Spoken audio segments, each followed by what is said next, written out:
Zee 24 तास एक पाऊल पुढे।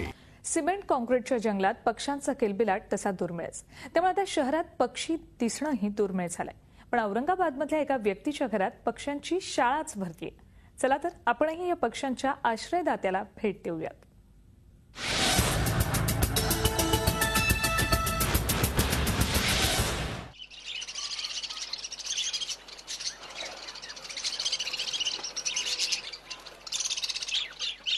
औरंगाबादचे पक्षीप्रेमी प्रवीण पाटील यांच्या घरी रंगीबेरंगी पक्ष्यांची अशी शाळा भरली आहे। पक्ष्यांच्या या शाळेत आफ्रिकन पोपट, फिशर लुटुडू, बाजीगर, लवबर्ड्स, कॉकटेलसह अन्य पक्षी राहतात। एक घास शिवचा, एक घास काऊचा अशी शिकवण देणारी आपली संस्कृती, परंतु प्रत्यक्षात त्याचं पालन होत नाही। त्यामुळे पुढच्या पिढीला आपल्या ताटातला एक घास तरी पशुपक्ष्यांसाठी राखून ठेवला पाहिजे असे संस्कार व्हावेत या उद्देशानं पाटील यांनी हा छंद जोपासलाय।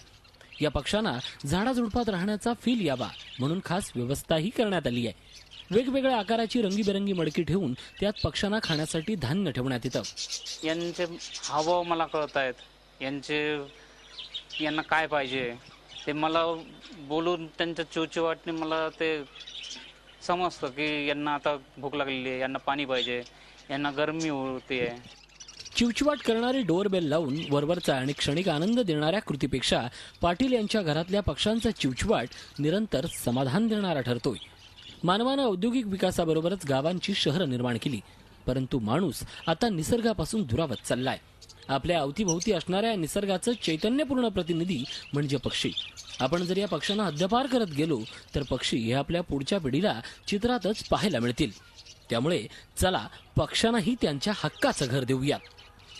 विशाल करुळे, झी मीडिया, औरंगाबाद। झी 24 तास एक पाऊल पुढे।